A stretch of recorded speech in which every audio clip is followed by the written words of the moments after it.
Alright everybody, we are about ready to get started with the rest of our runs. Thank you all so much for your contributions, your attendance, saying hi in chat, being just generally lovely people. We truly appreciate it.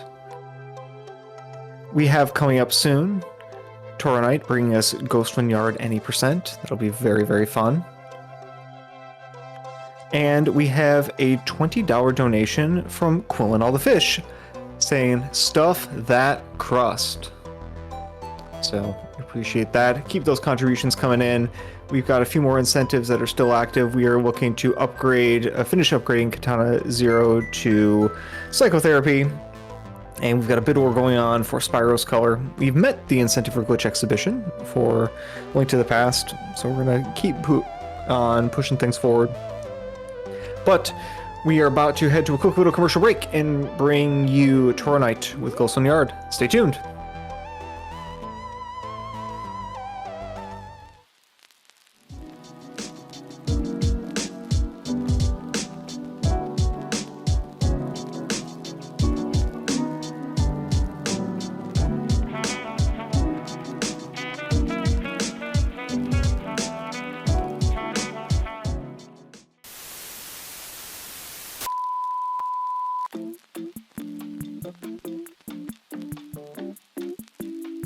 And welcome back to our coverage of the 2006 All-Star Game. Leading off for the National League is Alfonso Soriano, and what a year he's having.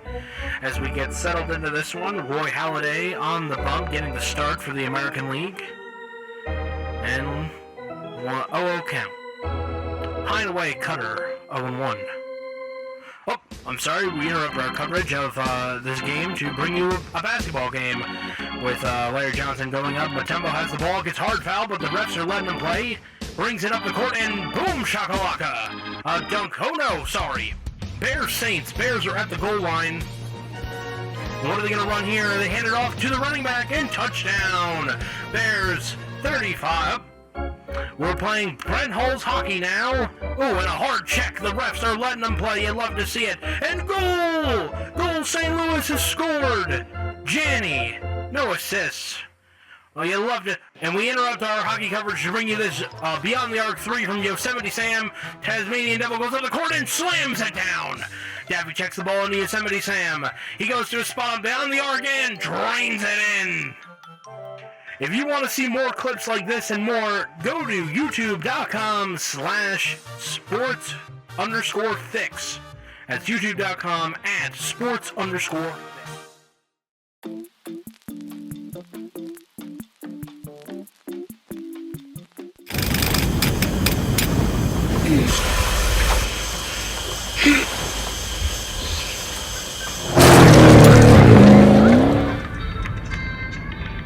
بشو شيت ما كمان راح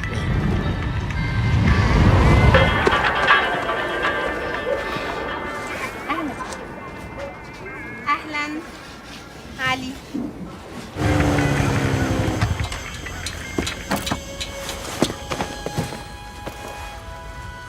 I'm here now.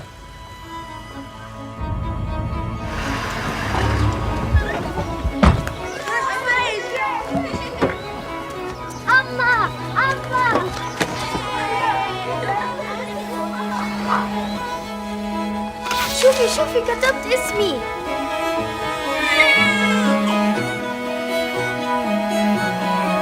Save the children.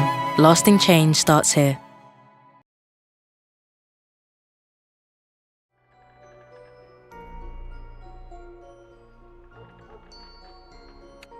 Welcome back to Speed Doxathon 2025, supporting Save the Children. I am Dayman. I'm going to be your host for this run, and I think a portion of one more, in a part of my first block here on day one of the event, but that's not the important part. The important part is that we are here with Toronite, bringing you Ghostland Yard. Take it away.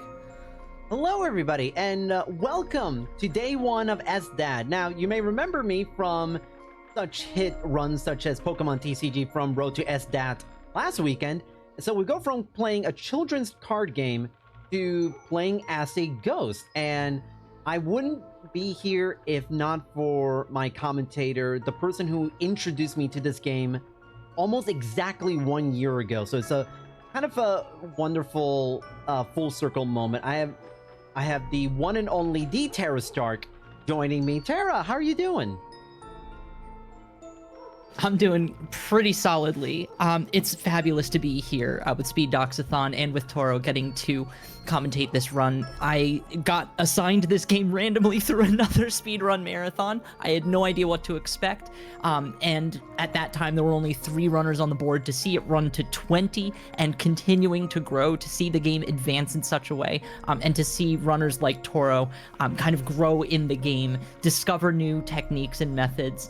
It's just been an absolute joy to watch, and I hope that y'all are ready for a fabulous experience. Maybe y'all will feel inspired as well to join the game, donate to our fabulous charities, just find our way together through this adventure, which will not take place in the actual Ghostland Yard. This title screen is the only time you will see the Ghostland Yard, unless a place is made of the people, in which case you'll see a few characters hiding behind. Thankfully, there is a dedicated speedrun mode in this game that skips cutscenes. This game is a love letter to speedrunning, it feels like, in so many different ways, including a number of options that were added by developers as runners came together in community and said, what if we tried this? What if we tried this? And, oh, this will be a problem. The developer said, no worry, we will make this just a little bit easier to use. So thank you so much to the folks at Obelisk Studio as well for putting this together and releasing it back in October of 2023. It's still a relatively new game, and I'm just so excited to see not just how the community continues to grow, but getting to see Toro give us a fabulous run again today. And we are basically ready to go. Tara, are you ready to go? Just about. It does not start when we hit start the run. Timing will begin on first movement. If you want to show us, Toro, the beginning of the very first level, which I'm proud to say Toro Knight has world record in. We are very, very proud of him for mastering this technique. Toro, do you want to count it in? Absolutely. All right. Timer will start in 5, 4, 3, 2, 1, go. So you'll notice a couple of keystrokes here that are kind of introducing you to the mechanics of the game. The name of the game here is simply hold right and jump, and world record. There it is. Congratulations, Toro Knight. We are so proud of you. World 1 is an introduction to just the basics of platforming, movement, and jumping. There are 3 big jumping mechanics that you'll notice a lot of as this game goes on. One is jump modulation. Sometimes you'll need longer jumps, sometimes you'll need shorter jumps. Coyote jumping, fairly popular in a number of different platformers. For those who are not in the loop, think Wile E. Coyote in the Roadrunner. When the coyote runs off a cliff, he kind of keeps running through the air until he realizes, oh no, we're in the air, and then falls. So it gives us a little extra distance to bridge a couple of gaps, and that helps us to break a couple of sequences. And finally, wall jumping, which is just a little bit higher than a jump from the ground for one reason or another. That will also help us to find a number of sequence breaks. That was an example of a great coyote jump right there. We are already halfway through World 1, which introduces us to the hazards of the game. Like any young child experiencing toxic masculinity for the first time, if it is pink, it will kill you. You'll see pink goop, you'll see pink rocks. Fabulous examples of coyote jumping once again. We have goop, we have projectiles, and we have a couple of hard surfaces that you'll see more of later. But an absolutely fabulous start here. This is world 1 of 6. In each of those 6 worlds, we're going to see 20 levels and 1 boss. That is 126 levels you are going to see over the course of the next 40-ish minutes. Actually, 38 and a half. We are already zooming through 16 levels in. There's one of those harder rock formations. We're noticing a lot of projectiles, having to check our timing. You'll notice the momentum that Toro is moving with is huge. This is a very cycle-based game in a number of instances, and you'll notice some places where you really just have to full send it in order to make some of these cycles. But the flow of this game is as smooth as the blob of our character here, whose name is Poe, one of the detectives, family Ghostland Yard. It is a dialogue-less game, so it's a little unclear, but it's kind of fun getting to make our own stories as we go along. Toro, what's your story for this guy? Just a little guy. He loved jumping around like me. It reminds me a little bit when I was a little kid in Puerto Rico, just going or climbing around like the little mountainside. I'm a country boy back home, and it's one thing that I absolutely love. It's just the fact that he's a cute little guy just jumping and dealing with this big blob. And oh, thank goodness. thank goodness that phase 2 has always been like an RNG mess with figuring out which side I need to be in, and thankfully that's a good one. You'll notice in our first boss here, which is quite horrifying, a couple of levers. Those levers are going to come back for most bosses. You'll see often that becomes a mechanic which drops an item or a weapon on a boss or causes them to lose some health. Toro has done a fabulous job getting through World 1. We are now on to World 2, the castle, aka bagpipes are cool after all. Keep listening for some of the incredible music put together by the folks at Obelisk Studios. Of course, I mentioned each world will introduce us to new mechanics and new dangers. This danger here are spinning balls, sliding balls. So think about a mace or a ball on a chain, right? You'll see some of our table saws coming up in a bit. Some people call these crystal roses. I kind of like that. They do kind of have that effect, wouldn't you say, Toro? Yeah, it's like, I don't know if like I'm not good with gem names and everything, but it was kind of like a quartz of some kind, but like I do like the like pink crystal rose name for it. It does give me a lot of those types of vibes, and this is where kind of things start to really not ramp up in difficulty too much at the moment, but this is where you start to figure out, okay, there's a lot more depth to this game than what World 1 may have hinted at. Yeah, you start to see a lot more of the cycle-based dynamics of the game, and you start to see a lot more dynamics in general, as in there's so much movement happening. You saw 1 or 2 levels in the first world that contained more projectiles than is reasonable to count at any one time while trying to get through the level as quickly as you can. But now you're starting to see a lot of very fast movement. In fact, the boss at the end of this world has a lot of dynamism, but we'll get to there when we get to there. This is what... too many to count already on screen. Trust me, all of our folks in the audience, this is a lot of fun to watch, and it feels almost impossible, like, to go, oh my goodness, how are you doing? I promise you, get yourself invested. You will have a grand time picking some of this up as you go along. Yeah, I see this here. You know, looks like a fun game. Trust me, it does get easier. There's a lot of muscle memory involved, right? So you start to get a feel for, oh, if I send it here, okay, this is the golden cycle right here that will get me on through. But it is an absolutely fabulous time here. I actually want to make sure I'm giving a little bit of attention to our chat, and of course, if we make sure we've made our donations, maybe we have messages that can be read to our hosts if there's anything that you'd like to say at this time. I just want to make sure that people know about all the incentives that we have coming up. We've got our very next run, Katana Zero. We're still looking to see if we can upgrade that to psychotherapy, and then we've got the bid war for Spyro, which is coming up right thereafter, and then I'm going to go ahead and open up the costume selection bid war for Echoes of Wisdom later on tonight. Back to you.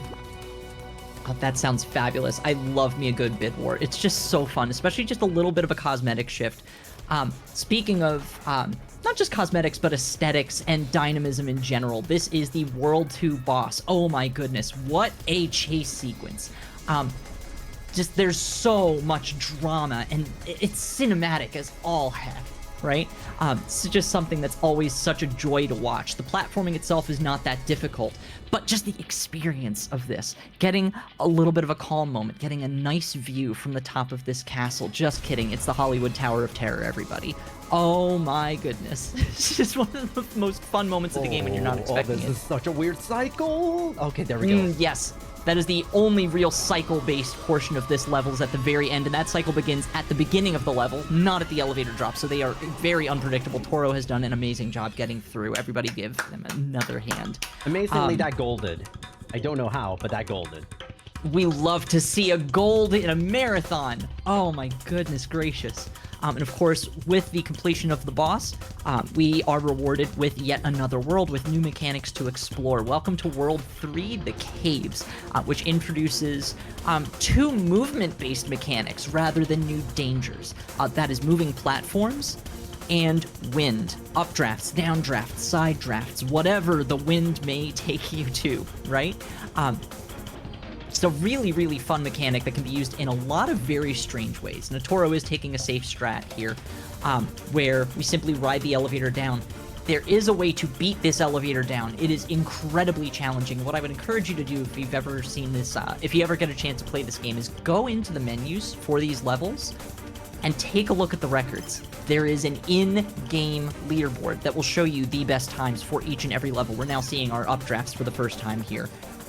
There is an in-game leaderboard that will show you each and every level. It will show you the best times, and you can watch replays of those moments. When you get a PB on a level, that replay is automatically uploaded. You have friend leaderboards and world leaderboards, so you can see how all your friends went. You can race against your friends. You can race against ghosts from the top of the world leaderboards and see how the best take care of business, right? Again, this game really is a love letter to speedrunning. If it's individual levels, if it's just tackling one world with a mechanic, if it's a gauntlet through all 126 levels of any percent, 126 souls, or all 252 levels of all levels. This is just an absolute joy that you get to take at your own pace, right? We've had a number of different learning strategies. Some people do just go into ILs and then they individual levels and then they move forward. That was a very nice weave by Toro right there. It is more difficult than it looks. Just absolutely beautiful movement happening here right now. I think we're on a pretty solid pace, and you can tell not just from the timer on screen, but also there is an in-game timer at the top left-hand corner of the screen. I mentioned this game is a love letter to speedrunning. We have an in-game timer both for an individual level and for the run as a whole. Now, you may have noticed a death resets that individual level count, but the overall run count continues to climb. There are a number of tools available for this. There is an auto splitter for live split for those of you who want to keep track on your own and not just have to record everything, write everything down in a book, right? It'll automatically reset for you if you're the type to reset a whole bunch. If you're the type to no reset, it still is a very nice way to keep track of some of your best levels, or some of your best long run, some of your best safe route attempts, and see some of the best things that you can do here. Yeah, this music is absolutely amazing. Every single time that you get a new world in this game, you get to experience a whole new musical palette that is just an absolute joy. So we've seen a lot of fun things from these moving winds here. You'll notice some of those moving winds have been on the ceiling. They've been very tiny. They're essentially being used as an anti-grav engine, right? So it's just really, really cool to see how a couple of very basic mechanics are used in such creative ways by these developers. Obelisk Studios had not released another game before this. This was their first foray into gaming. And it's just an absolute joy to witness how the first game that they've released has come so polished and so, not just so polished, but so smooth and fluid. And also that they're still taking feedback. In their Discord server, the developers have been incredibly responsive to feedback. Like I mentioned, introducing new features in the speedrun mode because runners were like, hey, we want to try this for a new category, right? Just a whole lot of fun to see this community grow around a game that's just... It's still a small niche at the moment, but it's so well loved by that niche, and it's really cool getting to see it grow into venues like this. Real quick, we have $5 from Dr. Mustache Cat. Fantastic name. No comment, but just wanted to shout out Dr. Mustache Cat for that $5 donation. Ah, the good doctor. Thank you so much for coming on in today. Oh, all the pill dogs. Oh my goodness, all of the pill dogs in chat. Welcome to Boss 3. Take careful note of these mechanics because they will come back later in our final boss. However, most runners agree that this is arguably as hard, often harder than our final boss. So you'll notice a thin laser spinning around the arena, getting smaller and smaller and smaller until it gets to be almost imperceptible, and it fires off a small bouncy ball that follows the updrafts, that follows the physics and the mechanics of this game, and it becomes very unpredictable. The second is a giant laser. We point, here it comes, and it fires off, and that also chases our character around. The third is a chasing dog. If you've ever played Celeste, Battling is a similar mechanic. So it makes sure that you don't stay in one place for too long, that you don't retrace your steps too much. Trying to battle these updrafts in order to get to that final lever, especially when you're being chased, is so difficult, but Toro has done it beautifully again, and we have completed Boss 3 and entered World for the Mountains. A much, much colder color palette to match the frigid tops of these mountain peaks. We were just talking about Celeste, were we not? So the two new mechanics introduced here, I will talk about slingshots first, since they're right in front of us. Slingshots are an incredibly difficult mechanic to master because of how quickly they move, because of how impressively they shift your momentum. The timing has to be so precise. You get a little bit of a guide, but eventually you really have to rely on your muscle memory to make sure that you're going somewhere that you want and not into certain doom. The second, which Toro is demonstrating now, are sticky walls, where you see green goop. Poe will stick to walls. Ordinarily, Poe will slide down, or if Poe is just hitting a wall for the first time and you keep holding that jump button, it'll slide up just a little. That's one of those hidden parts of jump modulation, sliding up walls. That is a skill you will need to have by the final boss. The sticky walls do not allow you to do that. And so if you get yourself into a tight spot, you may be unable to jump without throwing yourself into an obstacle. You have to be really careful, not just about where you jump, but where you land when it comes to these sticky walls. Now, of course, the scale of these levels is also immense, Toro, if you want to talk a little bit about that. Yeah, no, if you kind of notice, these levels are immense, mainly because of how far you're going to have to travel with these spinning objects that will just send you flying all over.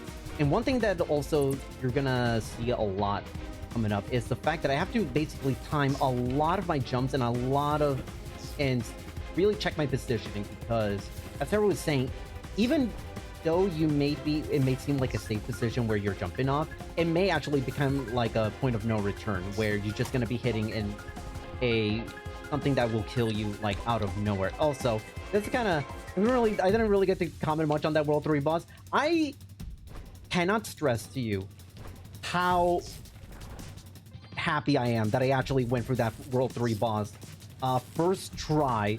I'm not even kidding. For a lot of speedrunners, that World 3 boss is maybe the first true skill check of the entire game. So actually getting to do that first try is, not gonna lie, one of my prouder achievements in running this game. Yeah, Boss 3 is one of the few consistent run killers outside of, or one of the first consistent run killers, right? There's a handful that still come out around. World 620 can be really difficult for folks. There's a couple in World 4 that can be really, really tough. This one especially has been difficult for me personally, World 412. But Boss 3 is just an absolute gauntlet. And with the way that deaths can impact your final time, you'll notice, right, that, you know, there's not a whole lot of going the wrong way that you can do, but you can die very, very easily. And again, take a look at the top left-hand corner of the game screen. You'll see the overall timer and you'll see the level timer. The pain of this game is every time that you die or every time that you reset, because you know it'll be faster to reset than to die, you can see exactly how much time you have lost, right? And so you do have to kind of steel yourself and get ready to keep moving. But man, those deaths can be painful. You know, you talk about a bump or a wrong turn someplace, you may lose 2-3 seconds. If you get near to the end of a level, you can lose 8-10 seconds, right? That's why World 620 can be such a run killer, because it's a fairly long level. Bosses can be the biggest killers because you have 3 phases to get through. And if you die on phase 3 of a boss, that is it. So to get through boss 3 with no deaths, absolutely fabulous job by Toronite to go through that deathless. One thing about the slingshots that we did not mention is the fact that slingshots are sometimes the only way that you can fight a wind draft. There have been a couple times where Toro has been going through a force field of wind or going through a sea of wind, and these slingshots are the only thing that will power you through the bottom of that. Really does speak to the ridiculous momentum that these things have. The ways in which you have to use them. Here's a great example. Again, sea of wind. And if you don't get these windows just right, you're done. That was beautiful. I've seen a lot of people trip up on 419, and that was just absolutely gorgeous gameplay by Toro. Well done once again. My goodness gracious. Ooh, very nice dodge. It was a rough cycle, but you're finding... Oh. That was a very, very bad cycle to find yourself in, and you went expertly through that, Toro. Well done. Gonna be honest, I have no idea how I did that. No, that's okay. That's the whole thing, is sometimes you just send it and it happens. Welcome to boss 4. Toro, you were just calling this a couple of minutes ago latte break boss? Yeah, phase 1 is the latte break, and then after that comes another, and I mean major, and I mean absolute major skill check. Starting with this phase 2. Terry, you want to talk about the how this boss works? Yes, so this boss can slide and climb on all sorts of walls and will fire projectiles, which we've experienced before from these walls. You can find yourself a little bit of shelter, but eventually the boss says, screw it, I'm not getting away with these projectiles. I am throwing myself directly at you. Of course, the boss is not as smart as us. It does not realize that the amount of mass it carries into those very fast-moving slingshots will cause it to hurt itself in its confusion. So the goal of this is to find yourself is to lure the boss into one of these spinning platforms, after which point it will hit a wall and harm itself and move you into the next phase. There are 3 phases in this, just like in every boss. Of course, these cycles are so long, and so to be able to complete a cycle 1 is a huge thing. That was close. That was really close. So to complete a boss on first cycle is a huge deal.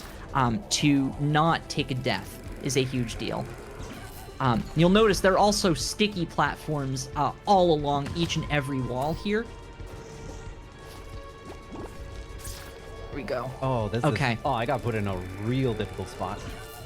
That's okay. Just keep moving. You got it. Oh, okay. Very We're nice doing this... dodge. Okay, cool. We're doing this positioning again? Cool. Okay. Just keep moving. You got it.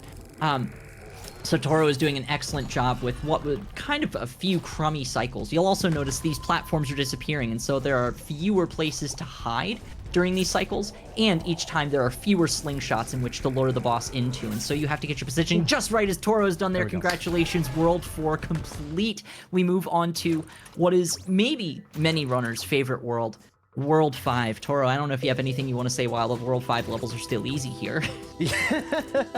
First of all, that, like I said, that World 4 boss could have very easily gone horrifically wrong. A little uncooperative from the boss's end, but you know what? We take a technically still first try. Not bad at all. Yeah, so as I was saying, a lot of people love this world. It is my personal favorite world in the entire game, just because it feels so good. Just kind of getting into a flow state with these double jump, and the way these levels are designed, they're so well crafted that it invites a lot of like creativity and a lot of risk taking with knowing like when to full send it. And oftentimes I would say this is maybe the most forgiving world with wanting to full on send it, because levels give you more than enough of these little double jump orbs to be able to more than make it. You're gonna see a lot of times I will finish levels with actually several double jumps remaining. So there's a lot of really cool stuff you can do, and a lot of experimentation to be done with this. Exactly. And as Toro mentioned, the double jump, or the multi-jump as many call it, because you'll sometimes see people chain together 2, 3, 4, 5 of these multi-jumps. It is just such a fun mechanic. As you mentioned, it allows for a lot of that creativity, and that creativity has broken the game in a lot of ways. I mentioned earlier you can look at the individual level records. If you get a chance to play this game and you make it to World 6, World 6 level 15 has a lot of multi-jumps. Go through that level yourself, and then once you've done it once or twice, take a look at the world record and see how multi-jump has broken that level. I promise you, it is an incredibly fun time. If you don't have time to pick up the game yourself, there is also an individual level board. If you go through speedrun.com, you can see individual levels. You can see the best times. You can see the worst times for each level. You can, kind of contrast and compare if you don't find yourself picking up the game yourself. But I really would encourage you to try the game. Now, it's not just the multi-jump that makes this one of our favorite worlds, but it's also just the contrast. We were talking about a flow state, and I think that's a great word considering the water world we find ourselves in. World 5 is called the sub-base, as in submarine. You get to see a very, very cool color palette. You get to see a lot of flow in the way these levels come together and the way the character moves through them. In some of the background decorations, right? We're seeing schools of fish flying by right now, an orca whale in the background, and just to find ourselves almost swimming with them while this really chill, ethereal music, yes, high tempo, but also very almost soothing after everything that we've been through. I call this level Oops. We find ourselves struggling sometimes to get that first multi-jump out of the slingshot. There's one clip where I find myself just going, oops, oops, oops, over and over. But eventually you get to be like Toro, where you only go oops once and sometimes maybe not at all before getting through the level with no problem. But World 5, the sub base, just an absolute joy every single time. I'm gonna sit back and kind of let you experience this while if our host has anything to share onward here. We do have a few more incentives that are opened up now, if you want to take a look at those.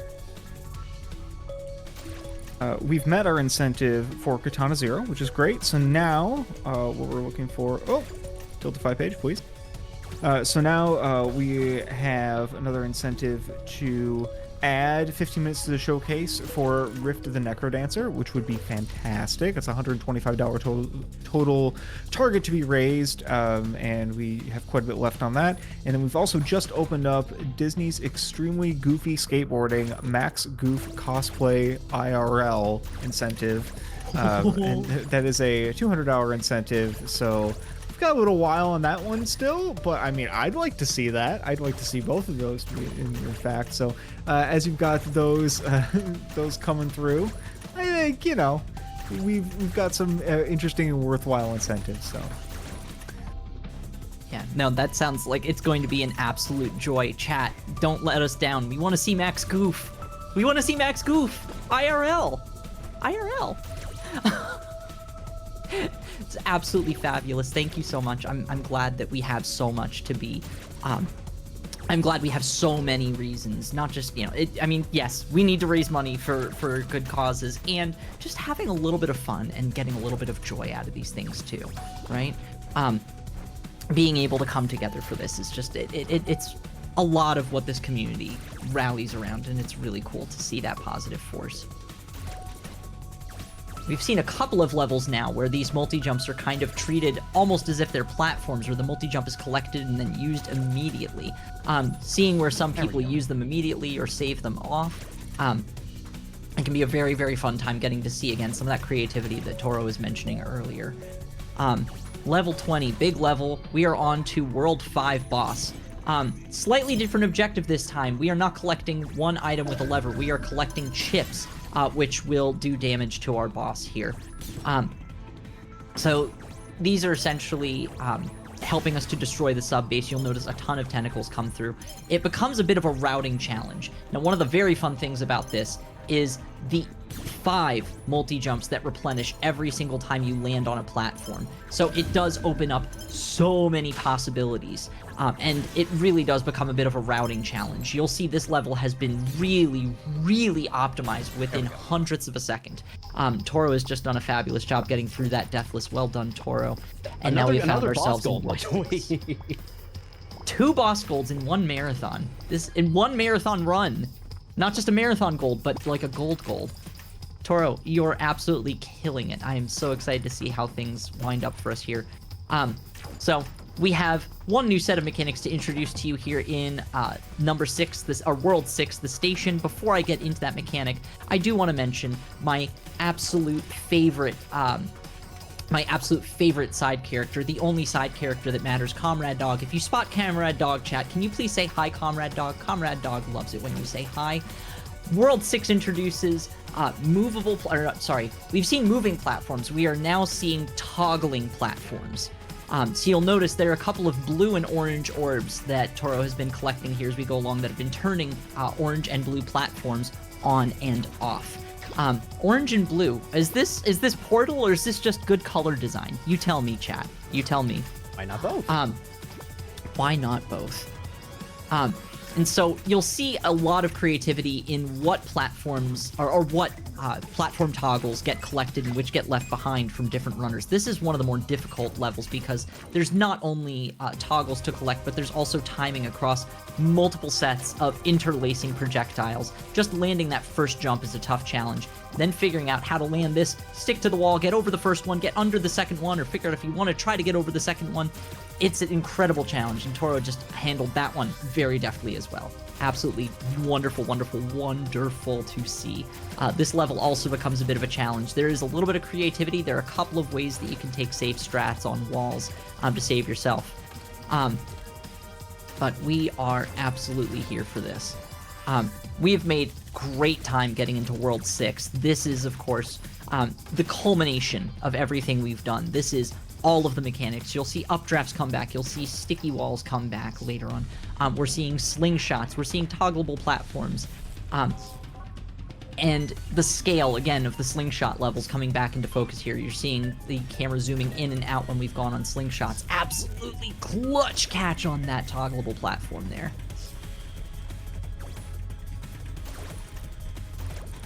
We're zooming on down.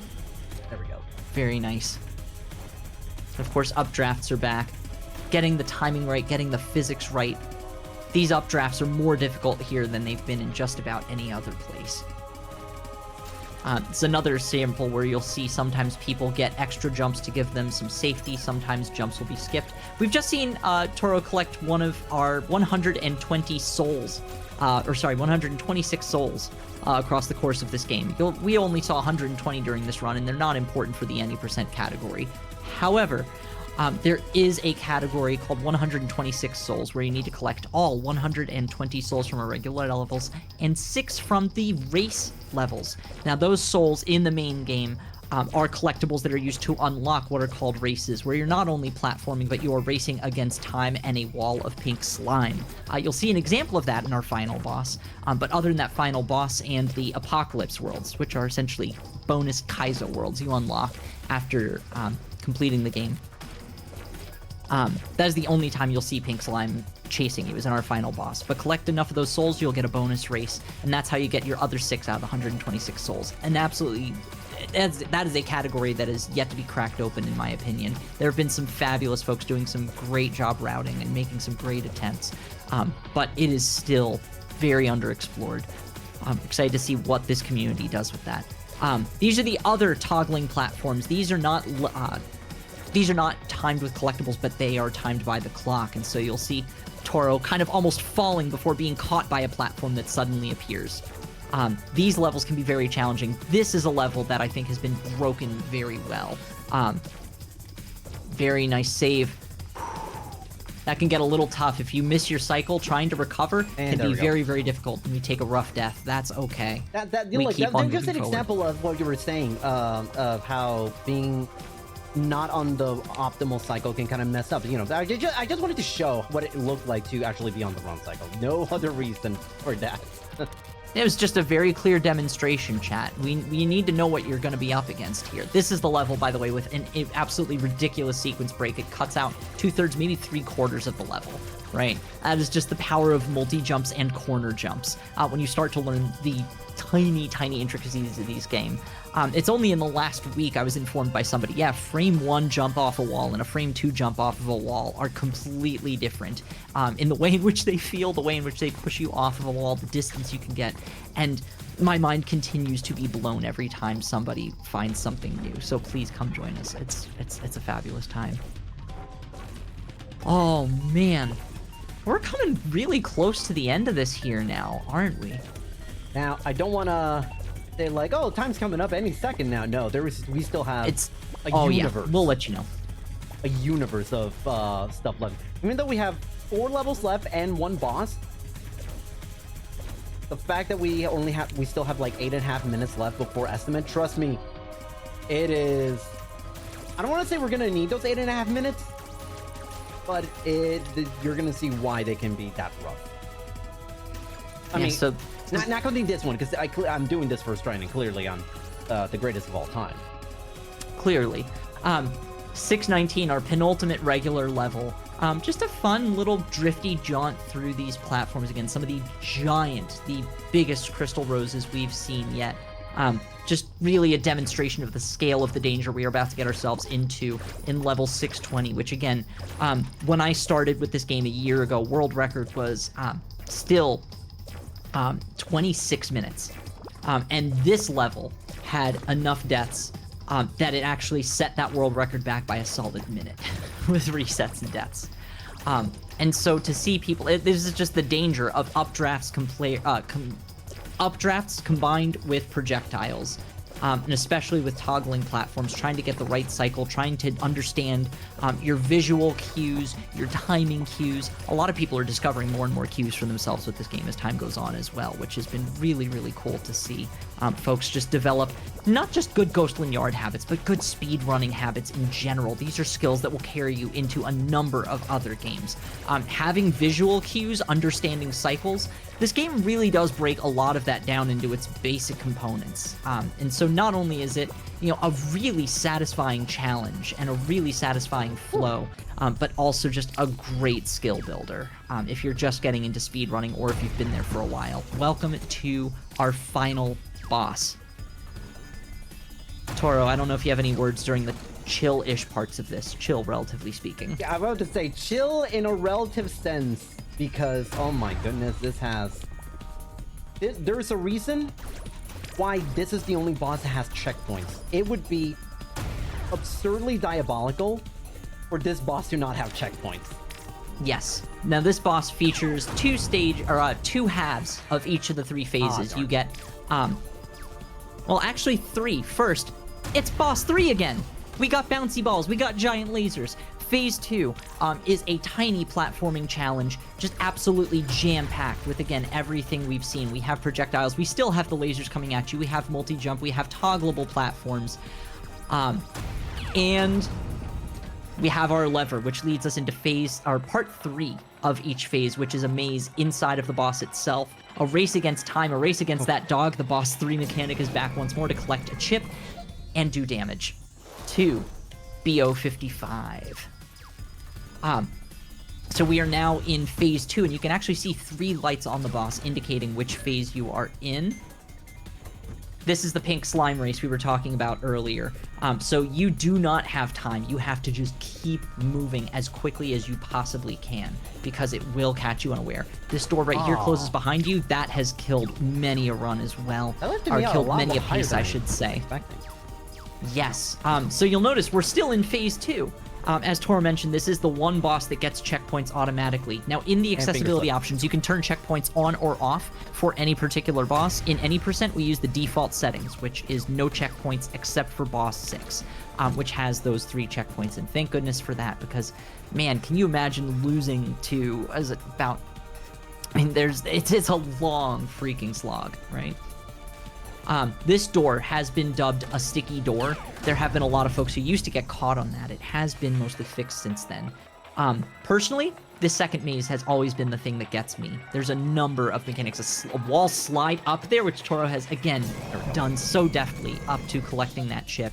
I mentioned wall sliding and jump modulation. Those mazes will test that skill to its limits. We enter phase 3. We are so close. To those who have the timer, you've seen Poe jump out of the computer twice. When Poe jumps out of the computer one final time, that will be time. I will give you another warning as verbally as we're going through. This final challenge here, it's just a little bit tough. We've collected our lever.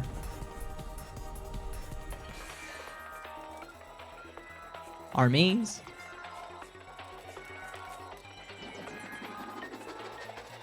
Tough slide. There we go. First try. And time. There we go. Woo! Wow. And that is, I believe, an in-game PB for you, Toro? Unfortunately, no. It's about 90 seconds off. About 90 seconds off. Still a fantastic run. Yeah. Excellent work. Yeah, this is maybe like the second or third best run I've ever had. I could not be happier with how that run went in a no reset marathon showcase.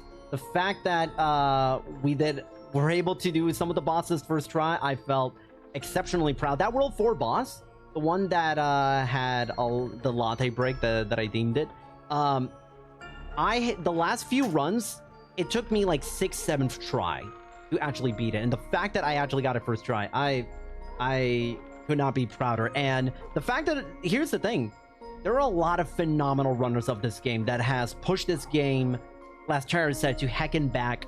A prime example was this game's biggest marathon showcase was at the in-person speed-ons event in France, where you had 3 of the absolute best run this game, and it was absolutely also a big inspiration with me grinding this game as much as I have had in the past year. So it was a lot of fun being a part of this community. And also, as I mentioned at the start, I want to thank Tara for introducing me this game. This game is lovely, it's wonderful. Precision platformers are typically not my thing, but it is quickly becoming one of my absolute favorite games to run, and also one of my favorite games that I still play to this day. So if anyone deserves credit for this run, it's Tara. So I want chat to say thank you, Tara.